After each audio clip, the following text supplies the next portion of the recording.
Hi guys, it's Kara here. I just want to give you a brief introduction into phases and aspects.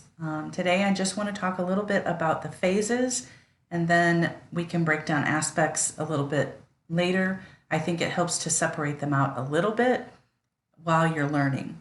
So the first part that I want to talk about is the 8 phases that we use in evolutionary astrology. 8 phases include new phase, crescent phase, first quarter, gibbous, full phase, disseminating, last quarter, and balsamic phase. The definitions of those we can go into a little bit further, but I just wanted to at least have this list available for you. Each phase contains 45 degrees. It does contain one or more aspects, but again, we're separating them out for right now. Each phase also then refers to a specific archetype. The example chart that you're going to see in the next slide is actually showing the natural zodiac, but how we determine the phasal relationship between 2 points or 2 planets is based on the degrees of separation, which we can practice at another time. This is just for your information. The static point or planet is always where we put the 0 degree mark and go to the other planet or point that we're looking at to determine what phase it is in. So here, the example chart is available for us in the EA glossary. This has the listing of the 8 phases and the degree markings, and then it also does contain the aspects that are within each phase. Mastery tip. I'm going to hopefully put some of these in with each of my videos, just give you a little bit of an additional tip if you aren't already aware of this. So the phasal relationship in EA is actually the initial layer that we use in interpreting a chart. It is going to be the most specific and the most detailed that you're going to get as far as talking about the energies of each of the placements. But in order to dive into the phasal relationships, we must first understand and master the archetypes themselves. So let's start with new phase. New phase includes anything that is from 0 to 45 degrees of separating. New phase relates to the Aries archetype.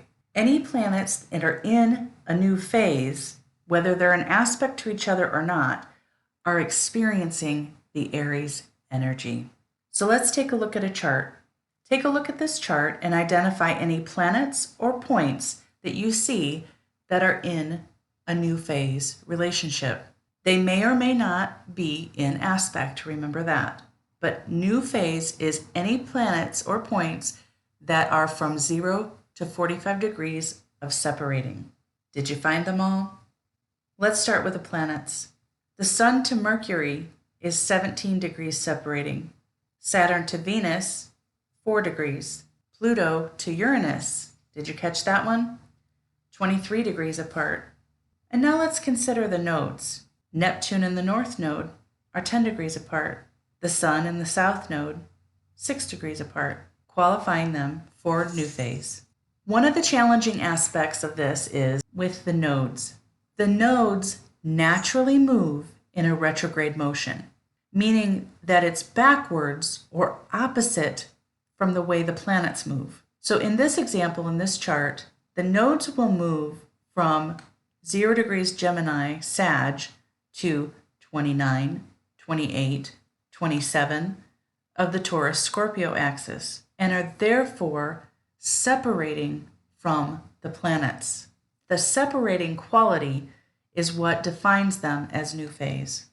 As additional optional work, I would say, can you spot one of the biggest repeating themes that this chart is screaming? I'll give you the hint. New phase energy relates to the Aries archetype. Well, there's Aries rising, Aries on the first house cusp. Mars is in Aries. And look at all the cardinal placements. If this chart doesn't scream new energy, I don't know what does. Hope this helps a little. Of course, if you have questions, you can comment below or direct message me on Telegram or here on Facebook, and we can have a discussion. I'm going to work on crescent phase next, and then of course we'll be able to put them all together.